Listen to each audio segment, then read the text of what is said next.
మొట్టమొదటిగా మన బ్రతుకు దినములన్నిటిలో మనం ఏం చేయాలి? ద్వితీయోపదేశ కాండము 31వ అధ్యాయము 13వ వచనం. మీరు బ్రతుకు దినములన్నీయు మీ దేవుడైన యెహోవాకు భయపడుట నేర్చుకొందురు. చాలమ్మ చూడండి, బ్రతుకు దినములన్నిట మీ దేవుడైన యెహోవాకు భయపడడం నేర్చుకోవాలి. ఏం నేర్చుకోవాలంటమ్మా? బ్రతుకు దినములన్నిట ఎవరికి భయపడడం నేర్చుకోవాలి? దేవునికి భయపడము నేర్చుకోవాలి. చూడండి, ఈరోజు భయం ఉందా మనిషికి అంటే చాలా భయాలు ఉన్నాయి. పిల్లంటే భయము, బండంటే భయము ఉంటుందమ్మా మీకు. ఎలాగంటే భయము, దొంగతనం చేసే వాళ్ళకి యజమానులు చూశారంటే భయము. కానీ దేవుడు చూస్తున్నాడని మాత్రం భయం లేదు. చూడండి, మొన్న 2-3 రోజుల క్రితం కొంతమంది చూశారు సీసీ కెమెరాలో. ఒక వ్యక్తి దొంగిలించాడు మా ఇంట్లో. దొంగిలించిన తర్వాత చాలా ఈజీగా ఏం చేశాడు, గేట్లో నుంచి బయటకు వేసేసుకున్నాడు గుణపం బయటకు వేసిన తర్వాత మనం అనుమానించకూడదు, కానీ ఎంతకీ నాకు కనపడట్లేదు. నాకు సీసీ కెమెరాలు అన్నీ కూడా కనపడుతుంది, ఏం చేస్తున్నాడని అనుకున్నాం. ఇక్కడ చూసినప్పటికీ నెమ్మదిగా గేట్లో నుంచి బయటకు పెట్టేసాడు. ఏంటి? గుణపం. లోపలికి వస్తున్నాడు, కడిగించుదామని మనిషిని రమ్మన్నాను. మొత్తం ఇదంతా కడుగుదామంటే అమ్మగారు రమ్మన్నారు కదంటే, బాబు ఎలా కడగాలి అయినా ఇప్పుడు వద్దు, అతను డ్రింక్ చేసి ఉన్నాడు, నాకు అందుకే భయం వేసి వెళ్ళిపో, నువ్వు తర్వాత వద్దిగానంటే ఆ పక్కన ఉన్నవాడికి చెప్పి ఇదంతా కూడా కడగాలి అని చెప్పి అతను నన్ను దాటుకుని ఎలా లోపలికి వచ్చేస్తున్నాడు. నాకు అర్థం కాక పుష్పమ్మ అంటే అమ్మ చూడన్న తాగంటే ఇలాగా ఆమె సరే అమ్మ చెప్తానన్నప్పటికీ అలాగలా చూసుకున్నాడు, ఎత్తుకుంటున్నాడు. నేనేమన్నా చూస్తున్నామని నేనేమి లేను అక్కడ, నేనేమి ఇక్కడ ఉన్నాను. ఈ లోపల గుణపం తీసుకుని అలా వెళ్ళినప్పుడు నేను ఇక్కడికి వచ్చాను. నెమ్మదిగా బయట పెట్టేసుకున్నాడు గుణపం. ఈ పక్కన ఇంకొక అతను పెట్టుకున్నాడు. ఈ గేటు దగ్గరకు వచ్చాడు. పట్టు నడిసేరా అంటున్నాడు. నిజంగా జరిగిందే. పట్టు నడిసేరా అంటే అప్పుడు నేను చూశాను కదా, డైరెక్ట్గా నేను తప్పుదల బాబు, ఏంటి ఆ పనులు నీవి, డైరెక్ట్ పట్టుకుని వెళ్ళిపోతున్నావు నువ్వు, అలా చేయకూడదు కదా, అందుకే వచ్చావా నువ్వు అని పుష్పమ్మకి అప్పచెప్పిన తర్వాత తిట్టింది. అయితే అతను భయం ఏముందమ్మా, నేను చూస్తానేమో అని భయం, ఆమె చూస్తుందేమో అని భయం, మేమిద్దరం చూడట్లేదు అనుకున్నాడు. కానీ అక్కడ దేవుడు ఉన్నాడా లేదా? ఈ రోజున కొంతమంది ఇళ్లలో మన వస్తువులు కనబడతాయి, కొంతమంది ఇళ్లలో అయ్యో మన వస్తువు లేదే లేదే లేదే అని బాధపడతావు. బాధపడిన తర్వాత ఫోన్లే పోయిందా ఏమోలే అనుకుని వదిలేస్తాం. కొన్ని దినాల తర్వాత ఒక్కొక్క ఇంటిలో వస్తువులు కనబడుతున్నప్పుడు చూడండి మనకి ఎంత బాధ. ఎందుకనగా అయ్యో వీరి జీవితాల్లో వీరు నాశనాన్ని తెచ్చుకుంటారు కదా, వీరి జీవితాల్లో వీరు చాలా భయంకరమైనటువంటి ప్రతికూల పరిస్థితులు తెచ్చుకుంటున్నారు కదా. ఏదో తెచ్చేసుకున్నాం ఇంట్లో పెట్టేసుకున్నాం అనుకుంటున్నారు, కానీ సర్వశక్తిమంతుడైనటువంటి దేవుడు నిన్ను చూస్తున్నాడని భయం వద్దా? ఈరోజు కూడా దొంగిలించుకుంటారు. 1-4 రోజులు కనబడకుండా దాస్తారు, 2 రోజులు 2 నెలలు కనబడకుండా దాస్తారు. ఎందుకు దాస్తారు? చూస్తే తెలిసిపోతుందేమో, అది మాసిపోయిన తర్వాత బయటకు తీస్తారు. ఎందుకు? మనుషులకు తెలిసిపోతుందేమో. తెలుసుకోలేని విషయం ఏంటంటే దేవుడికి ఆల్రెడీ తెలిసిపోయింది. మనిషి ఏం చేస్తాడో మన దగ్గరకు వచ్చి ఏమి చేయలేడు నేను, కానీ సర్వశక్తిమంతుడి కళ్ళల్లో దొంగగా పడిపోయావు కనుక ఆ దొంగకు రావలసినటువంటి తీర్పు నీ జీవితంలో వస్తుంది. అది బహు భయంకరంగా ఉంటుంది. ఈ రోజు మనం దేవునికి భయపడుతున్నాం. చూడండి, తప్పు చేసేటటువంటి భార్య భర్త చూస్తాడేమో అని భయపడుతుంది. తప్పు చేసేటటువంటి భర్త భార్య చూస్తాడేమో, ఎవరైనా చూస్తారేమో. చూడండి, వాళ్ళు చూడనివ్వండి, చూడకపోనివ్వండి. గమనించవలసింది ఏంటంటే సర్వశక్తిమంతుడు చూస్తున్నాడన్న భయం ఉంటే ఎవరైనా దొంగతనాలు చేస్తారా? ఎవరైనా జాగ్రత్తలోకి పోతారా? ఎవరైనా వేరే వేరే రీతులైనటువంటి పరిస్థితుల్లోకి వెళ్ళిపోతారా? ఎందుకు వెళ్ళిపోతున్నారు అనగా వారికి మనుషుల మీద ఉన్నటువంటి భయము దేవుని మీద లేదు. ఇక్కడ చూడండి, ఇక్కడ రాయబడినటువంటి మాట ఏంటి అనగా మీరు బ్రతుకు దినములన్నీ మీ దేవుడైన యెహోవాకు భయపడుట నేర్చుకోవాలి. ఈ రోజున మీకు లేదు, భయం లేదు. దేవుడు అంటే మనకు భయం లేదు. అలాంటప్పుడు ఇక్కడ భక్తుడు ఏమంటున్నాడు అనగా మీరు యెహోవాకు భయపడడం నేర్చుకోండి. యెహోవాకు భయపడండి, మనుషులకు కాదు మీరు భయపడాల్సింది, యెహోవాకు భయపడండి. ఈ రోజు చూడండి, ప్రతి దానికి భయపడతాం కదా, కానీ దేవునికి భయపడుతున్నామా? పరిశుద్ధ గ్రంథంలో మనకి జకర్యా ఎలిజబెత్తులు కనబడతారు. వారి యొక్క వయసు అంతా చూడండి బహుకాలము గడిచిన వృద్ధులు అని రాయబడింది. వారి బ్రతుకు దినాలు ఎండింగ్ వచ్చేస్తున్నాయి, వృద్ధాప్యంలోకి వచ్చేసారు. వాళ్ళ గురించి చూడండి వాక్యం ఏం రాయబడింది వారి గురించి అనగా లూకా సువార్త 1వ అధ్యాయము 6వ వచనం. లూకా సువార్త 1వ అధ్యాయము 6వ వచనం చదువుకుందాం.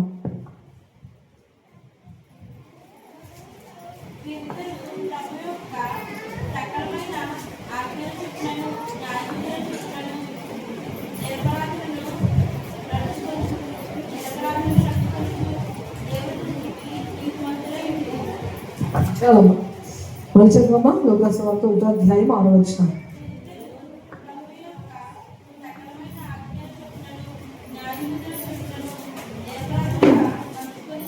నిరపరాధులుగా నడుచుకొనుచు దేవుని దృష్టికి నీతిమంతులై ఉండిరి.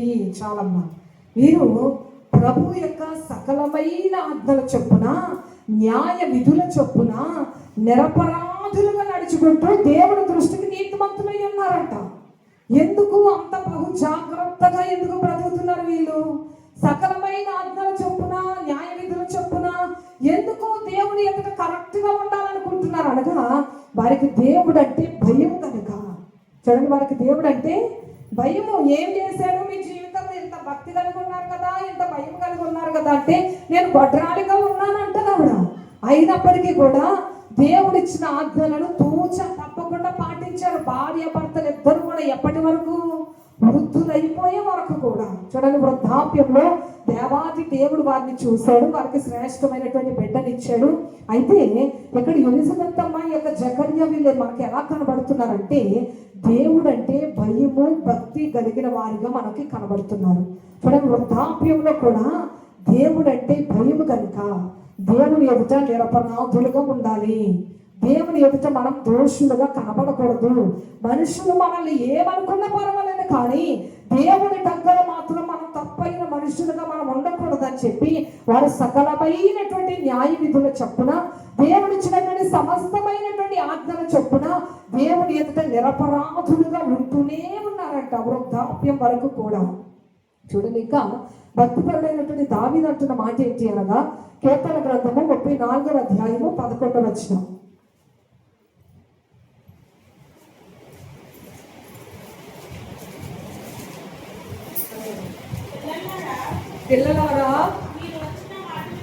పిల్లలారా మీరు వచ్చిన మాట వినుడి, యెహోవా యందలి భయభక్తులు మీకు నేర్పెదను. చూడండి, ఇక్కడ దావీదు గారు ఏమంటున్నారు?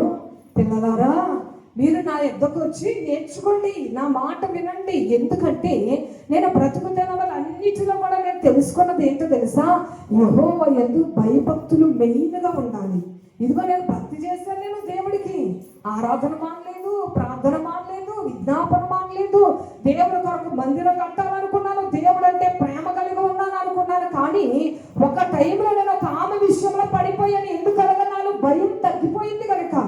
భక్తిలో తగ్గిపోలేదు కానీ భయములో తగ్గిపోయాడు కనుక భక్తి చేస్తూనే ఉన్నాడు. భయములో ఏం చేశాడు? దేవుని యొక్క ఆజ్ఞలు మీరిపోయాడు. దేవుడు చెప్పాడు వ్యభిచరించవద్దు అన్నాడా? వ్యభిచరించవద్దు అనగా వేరొకని భార్య విషయంలో ఈయన పొరపాటు చేశాడు. అయితే ఈయన తెలుసుకున్న విషయం ఏంటి అనగా, యెహోవా యందు భయము కావాలి. ముఖ్యంగా యెహోవా యందు భయము మనకి చాలా అవసరం కనుక నేను మీకు యెహోవా యందలి భయభక్తులు నేర్పిస్తాను రండి. ఈ రోజున పోరాటం ఎలా చేయాలో నేర్పిస్తాను రండి అంటలే. ఈ రోజున ఒక రాజుగా నిలబడాలంటే, ఒక రాజుగా ఉన్నటువంటి నేను రాజ్యాన్ని ఎలా పరిపాలించాలో మెలకువలో చెప్తాను రండి అంటలేదు. సింహము నోటిలో నేను గొర్రె పిల్లని ఎలా చీల్చాలో రండి, సింహాన్ని నేను ఎక్కడ పట్టుకున్నాను, ఎక్కడ కొట్టానో నేర్పిస్తాను రండి అంటలేదు. ఆయన ఏమంటున్నారంటే, పిల్లలారా రండి, నేను మీకు ఒక ముఖ్యమైన విషయం నేర్పిస్తాను. ఏంటి అనగా, యెహోవా యందలి భయభక్తులు మీకు నేర్పిస్తాను. ఈ రోజున ఆయన తన జీవితంలో ఎందుకు భయభక్తులు అంత మెయిన్ అనుకున్నాడు అనగా, నా జీవితంలో నేను భయం లేకుండా మనుషులు ఏమైనా అనుకుంటారేమో అని భయపడి, ఆమె గర్భవతి అయ్యిందని చెప్పి నా గురించి తెలిసిపోతుందని భయపడి తన భర్తను తెప్పించాడు. తన భర్తకి ఎక్కడ తెలిసిపోతుందని నేను భయపడ్డాను. ఎంతసేపు కూడా లోకం ఏమైనా అనుకుంటుందేమని లోకానికే భయపడ్డాను, కానీ నేను దేవుడికి భయపడలేకపోయాను. ఎందుకనగా దేవుడు చూస్తున్నాడన్న విషయం నేను మర్చిపోయాను. నాలో భయం లేదు కనుక దేవుడు చూశాడు. నన్ను కొట్టాల్సిన చోట నన్ను దేవుడు కొట్టాడు. మనుషుల చేతిలో పడితే పర్వాలేదు, కానీ యెహోవా చేతిలో పడితే బహు భయంకరము కనుక నేను పాపం చేసినప్పుడు నేను దేవుడి చేతుల్లో పడిపోయాను కనుక నన్ను కొట్టాడు నా దేవుడు. ఈ రోజున మీరు దేవుని యొక్క ఉగ్రతకు పాత్రులు కాకూడదు. దేవుని యొక్క సన్నిధానంలో నుండి దీవెనకు మీరు పాత్రులు కావాలి కనుక నా ఎత్తుకు రండి, నేను మీకు నేర్పిస్తాను, ముఖ్యమైనది నేర్పిస్తాను. ఏంటి ముఖ్యమైనది? యెహోవా యందు భయము భక్తి. చూడండి, ఇంకా చూద్దాం వాక్యం ద్వారా. కీర్తనల గ్రంథము 34:9 దేవుని యందు భయభక్తులు కలిగి ఉండడం వల్ల ఏం జరుగుతుందో అక్కడ రాయబడి ఉంది. ఆయన యందు భయభక్తులు ఉంచువానికి ఏమీ కొదువలేదు. దేవుని యందు భయభక్తులు ఉంచిన వారికి కొదువు ఉండదంట. చూడండి, కొదువ ఉండదు. దేవుని యందు భయము భక్తి ఎప్పుడైతే ఉంటుందో ఖచ్చితంగా వారి హృదయంలో విశ్వాసం ఉంటుంది. ఇప్పుడు చూడండి, ఆకలితో ఉంటామా? చూడండి, ఆకలితో ఉన్నటువంటి ఆ సమయంలో, పిల్లలకు పెట్టుకోలేనటువంటి ఆ సమయంలో బయటకు వెళ్తే ఏం చేస్తారమ్మా? మనుషులు ఏం చేస్తారో తెలుసమ్మా? మీరు అనుభవాల్లో నా మించిన వయసులో ఉన్న వారు ఎంతో మంది ఉన్నారు. ఆ తల్లులకు తెలుస్తుంది లోకం ఎలాంటిదో, మాకు ఇప్పుడు తెలుస్తుంది లోకం ఎలాంటిదో. చూడండి, మనకి ఏమైనా అమ్మా కొంచెం కూర వేయండి అమ్మా అని వెళ్ళామనుకో, మన బ్రతుకంతా వాళ్ళు పోషిస్తున్నారని చెప్తారు బయట. అవును కదమ్మా? మన బ్రతుకునంతటినీ కూడా నేనే పోషిస్తాను, నేనే బట్టలు కొన్నాను, నేనే పెడతాను అంటారు. అంటే చూడండి, ఈ రోజుల్లో మనుషులు ఎలాగున్నారనగా చాలా చాలా భయంకరమైనటువంటి పరిస్థితి. ఈ రోజున కొదువ ఉండదు. దేవుణ్ణి నమ్ముకున్న వారికి ఏ మేలు కూడా కొదవై ఉండదు. ఈ రోజున మనుషుల మీద మనం ఆధారపడ్డామా? ఈ రోజున మనకు ఒక బియ్యం అవసరమా, ఒక కూర అవసరమా, ఏమైనా అవసరతలు మన జీవితంలో ఉన్నాయా? చెయ్యి చాచి అమ్మా నాకు కొంచెం ఒక కూర కొంచెం వెయ్యమ్మంటారు. ఏమంటారు తెలుసా? మనకు పెట్టడం పోయి సలహాలు ఇస్తారు. మనకి ఏమని ఇస్తారు తెలుసా? కొట్టు దగ్గరికి వెళ్ళి ఒక 5 రూపాయలు 10 రూపాయలు వంకాయలు తెచ్చుకో, ఉల్లిపాయలు కోసుకో, కూర వండుకుని తిను. అలా చెప్తారమ్మా చాలా మంది. మనం కష్టంలో ఉన్నాము, ఏదో సహాయం కొరకు మనుషుల దగ్గరకు వస్తే ఇవ్వడం కాదు, కానీ అలా వండుకునే స్థాయి ఉంటే నీ కళ్ళ దగ్గరికి ఎందుకు వస్తుంది? ఆమె చూడండి, ఈ రోజున సలహాలు ఇస్తారు. మనకి కష్టంలో ఉన్న వారికి సలహాలు ఇస్తారు. సలహాలు కాదు మనకు కావాల్సింది. ఒకవేళ చెయ్యగలిగినటువంటి పరిస్థితులు అంటే చెయ్యి, చేసిన తర్వాత చెప్పడానికి ప్రయత్నించి సలహాలు ఇవ్వడం అంటే అందరూ ముందునే ఉంటారు. ఈరోజు చూడండి, దేవుని యొక్క వాక్యంలో రాయబడింది. అందుకే మనం ఎవరి దగ్గర కూడా చులకన కాకుండా దేవుడు అంటున్నాడు, మనం యెహోవా యొక్క మాత్రమే కనిపెట్టుకోవాలి. యెహోవా యొక్క మాత్రమే మనము కనిపెట్టుకోవాలి. మనుషుల యొక్కకు వెళ్ళి అడుక్కున్నామా ఇంకా మన బ్రతుకు అయిపోయినట్టే. కానీ దేవుడి దగ్గర అడుక్కున్నామా, ఆయన కృప చూపుతాడు, ఆయన కనికర పడతాడు, ఆయన మనల్ని పోషిస్తాడు, ఆయన మనల్ని ఆదరిస్తాడు. సింహపు పిల్లలైనా లేమి కలిగి ఆకలి పడ్డాయేమో కానీ ఆయన నమ్మినటువంటి పిల్లలు ఎన్నటెన్నటికి ఆకలి కొనరు. హల్లెలూయా. అద్భుతంగా మన దేవుడు పోషిస్తాడు. ఈ రోజున మన దేవుని యొక్క భయభక్తులు కలిగిన వారికి ఎంత మాత్రము కూడా ఏమి కూడా కొదవ ఉండదు. ఇంకా చూడండి, కీర్తన గ్రంథము 34:7 యెహోవా యందు భయభక్తులు గలవారి చుట్టూ ఆయన దూతలు కావలి ఉండి వారిని రక్షించును. చాలా చూడండి, భయభక్తులు కలిగి ఉన్న వారిని ఏం చేస్తాడు? దేవుడు రక్షిస్తాడంట. దేవుడు రక్షిస్తాడు. కాబట్టి చూడండి, దానియేలు దేవుని యందు భయభక్తులు కలిగిన వాడు కనుక, భయం ఉంది కనుక నా దేవుడు తప్ప ఎవరిని కూడా నేను చూడండి గోజాడకూడదు, ఎవరికి కూడా నమస్కరించకూడదని దానియేలు కానీ శద్రకు మేషకు అబేద్నెగోలు కానీ దేవుని యందు భయము భక్తి కలిగి ఉన్నారు కనుక వారి యొక్క శ్రమ దినాలలో వారిని దేవుడు రక్షించాడు. వారిని దేవుడు రక్షించాడు. వాక్యంలో రాయబడిన మాట ఏంటి అనగా, యెహోవా యందు భయభక్తులు గలవారిని ఆయన దూత కావలిగా ఉండి రక్షిస్తుంది. షడ్రకు మేషకు అబేద్నెగోలకు దూత కావలిగా ఉంది కనుకనే అగ్నిగుండంలో ముగ్గురు తిరుగుతున్నప్పుడు వారితో పాటు వారి కొరకు ఏర్పరచబడిన ఆ దూత కూడా వారితో పాటు తిరుగుతూనే ఉంది. ఎందుకు? రక్షించుటకు. హల్లెలూయా. ఎవరైతే దేవుని యందు భయభక్తులు కలిగి ఉంటారో మనకి దూత మనకు కావలి కాస్తుంది. హల్లెలూయా. ఈరోజు చూడండి, ఎంత చివరున్నటువంటి ఇంట్లో చాలా కొన్ని పరిస్థితుల హృదయానికి గాయం కలుగుతుంది, వ్యాధులు కలుగుతుంది. కానీ దేవుని యొక్క మహాకృప ఇంట్లో గదిలో ఉన్నట్టు మాకు ఏమీ తెలియదమ్మా. హల్లెలూయా. హల్లెలూయా. బయట ఏమి జరిగిపోయినా ఒక మధ్యరాత్రిలో ఒక తల్లి ఒక ముసలాం వచ్చేసి గేట్లో దబ దబ దబ దబ కొట్టేసిందంట. కొట్టేసిన తర్వాత మాకు లోపలికి ఏమి వినపడదు కదా. మన సంఘబిడ్డ అనుకున్నాడంట పాస్టర్ గారి ఇంట్లో దొంగలు పడ్డట్టున్నారు అన్నాడంట. దొంగలు పడ్డట్టు ఉన్నారు. ఒకవేళ నిజంగా పడుంటే దేవుడు అలాగ చెయ్యడు. హల్లెలూయా. మన ప్రతికూల పరిస్థితులు దేవుడికి తెలుసు. ఈ రోజున దొంగలు పడ్డట్టున్నారు అంటే ఒకవేళ పడినా దేవుడు ఏదో కార్యం చేస్తాడు. మనుషులను నమ్ముకున్నట్టు కంటే యెహోవాను ఆశ్రయించటం మేలు. మనిషికి అంటారు మేము ఉన్నాము బాబు, మీకు నేను ఉన్నానంటాను, నేను నిన్ను విడిచిపెట్టను బాబు అంటారు. కానీ సమయం వచ్చేసరికి ఒక్కరు కూడా ఉండకుండా ఎగిరిపోతారు. పేతురు అదే కదా అన్నాడు, యేసయ్యా ఎవరున్నా లేకపోయినా నేను నీతోనే ఉంటాను అన్నాడు. కానీ దేవుడికి అన్నీ తెలుసు.